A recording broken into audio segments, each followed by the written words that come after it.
Well, traveling the nation is part of the process of running for president of the United States. And for one Republican candidate, South Carolina is the home base to which she returns in her quest to lead the nation.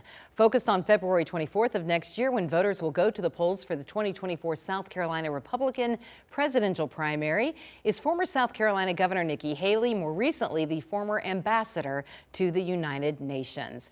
Welcome back to the studio. Thanks so much. It's a great day in South Carolina. It is indeed, and we're glad to have you back at WIS as you are touring the nation. What is it while you are in South Carolina, you're telling South Carolinians specifically, what are the reasons they should vote for you to be president of the United States? I'm the only one in the field that has been a two-term governor that took a double-digit unemployment state and turned it into an economic powerhouse. I was at the United Nations. I didn't deal with one country. I dealt with 193. Now is a time we need an executive. We need someone that knows foreign policy. But more than that, we need a new generation. We need to leave the drama and the baggage behind, and we need to go forward and make America strong and proud again. Today, the Federal Reserve is expected to meet, and they're expected to raise the interest rate by a quarter point. That'd be the highest in a long time. And what are we supposed to do with inflation when people go to the grocery store and say, is it going to stay like this? Understand how we got here. It's easy to blame Biden, but our Republicans did this to us too. You go back and look at that big COVID stimulus bill that started all of this, passed 419-6 in the House, 96-0 in the Senate. It expanded welfare. We now have 94 million Americans on Medicaid, 42 million Americans on food stamps. People are hurting. So this is the cause of Congress overspending, too much debt, and continuing to have these stimulus bills over and over again. We've got to get on Republicans and Democrats in Congress and tell them this is not what we want. Stop the spending, stop the borrowing. Let's get things back in financial order. One tactic on the Republican side against President Joe Biden is pointing out his age. Others argue, well, no, it's not age, it's acuity. You just came out recently with an op-ed saying very sharply that all candidates, all politicians should undergo some kind of competency test. And in the crosshairs of you would be President Joe Biden and Senator Dianne Feinstein, who has been out for a long time because of health issues. And many of the Republicans up there that have been there too long. You know, I am for term limits, but I am also for mental competency tests because it's transparency. These are people making decisions on our national security. These are people making decisions on our children's economic future. We need to know they're at the top of their game. This is not a hard test. It's a matter of saying the same words that start, words that start with the same letter. It's knowing what month or what year it is. You can look at the decline that President Biden has had over the years. This is not being disrespectful. This is being honest. Because right now, the way he's going, if you vote for Biden, it's not going to be President Biden, it's going to be President Harris. We need to be realistic about that. You were the leader of South Carolina in 2015 when the tragedy happened on June 15th at Mother Emanuel AME Church in Charleston. 9 parishioners killed there. You called for the Confederate flag to be taken down from flying on the State House grounds. A month later, it was. Later that year in 2015, in October, we had the 1,000-year flood.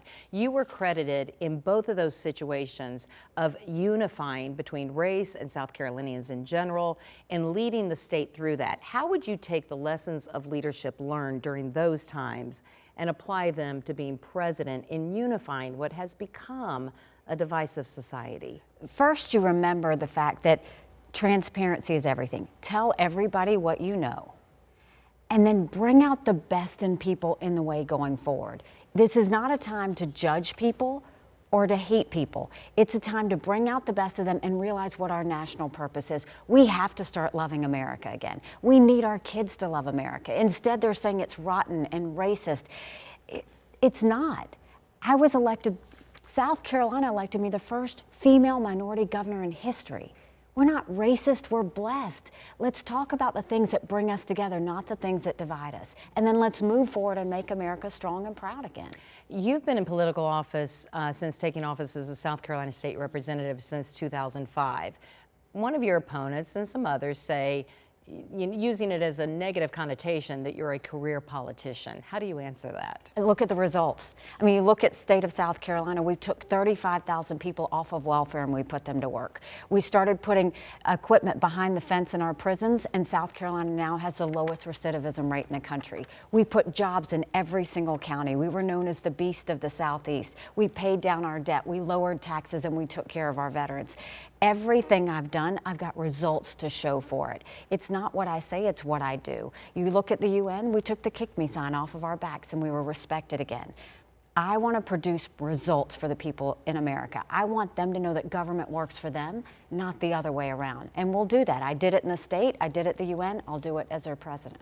As of this date of this recording, 4 other Republican candidates have announced they're running for president in alphabetical order: Larry Elder, Asa Hutchinson, Vivek Ramaswamy, and Donald Trump. Of those in that group, who are you most like and who are you least like?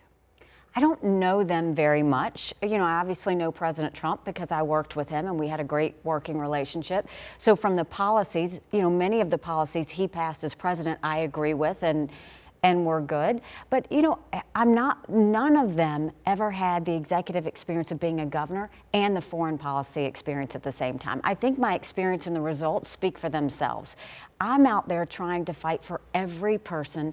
And the reason I'm running is my parents came here 50 years ago to an America that was strong and proud and full of opportunities. I want to prove to them they made a good decision. I'm doing this for my husband who deployed in Afghanistan, for him and his brothers, military brothers and sisters, to show them their sacrifice meant something. We do love our country. Our freedoms do matter. I'm doing this for my daughter because she just got married and I see how hard it is for her and her husband to buy a home. And now, after I've raised her to have a good credit rating, Biden's hitting her for that too.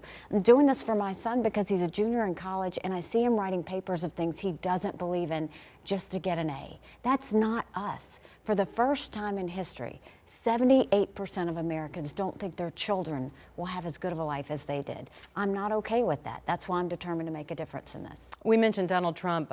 You are running against him as your former boss from when you were U.S. ambassador to the UN. And then Senator Tim Scott says by May 22nd, he's going to announce a major announcement. We're assuming that he is running for president as well. So, and you had appointed him to office in 2012 to be U.S. Senator for South Carolina. So knowing that, people you have worked with before, how does that play out on the campaign trail, competing then against them? Yeah, I called President Trump before I ran. 1, because out of respect, he gave me the job, and 2, because I wanted him to know how determined I was to win this.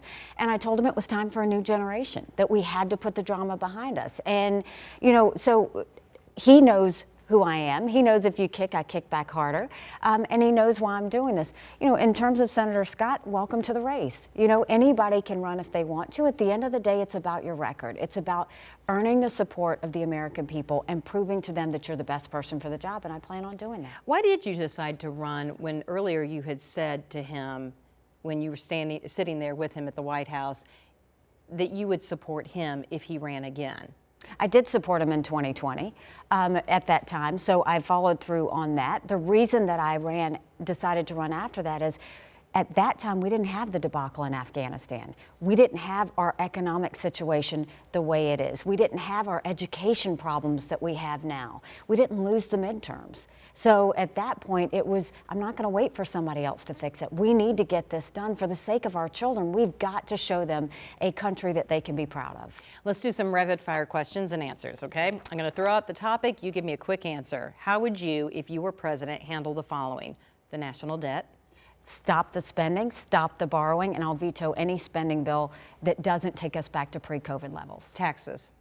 Lower taxes are better for the people. I'll always fight for that. The border crisis and immigration reform. The fault of Republicans and Democrats in Congress needs to be dealt with on the first day. I passed the toughest illegal immigration law in the country at the time. We'll put that back in place and we'll get things on track. American energy. We have to be energy independent. We should never go hat in hand to Saudi Arabia or get dirty oil from Venezuela. Climate issues. Climate issues are real, but what we need to do is, instead of burdening our businesses in the U.S., let's go after China and India, who are the real polluters. Civil rights. Civil rights, we should always fight for civil rights and make today better than yesterday. Religious liberty. It's at the core of America. We have to always keep that in mind. Healthcare. We have to break it. We have to make it completely transparent, go after the insurance companies, the hospitals, the doctors, and the pharmaceutical companies. China and the threat they pose to Taiwan. Number one national security threat. Taiwan is a great democratic friend. If we show American strength, strong militaries prevent wars. They don't start wars. That will get China back on their heels. Russia's ongoing attack in Ukraine. You know, they're basically invading a freedom-loving country. Ukraine it's not about the war with Russia and Ukraine. It's about a war for freedom, and it's one we have to win. Not putting money into it, not putting troops on the ground, but making sure they have the equipment and ammunition to win. Israel. I mean, just an ally. We have to defend her, and she defends us. We're together in our fight against Iran. Big tech censorship.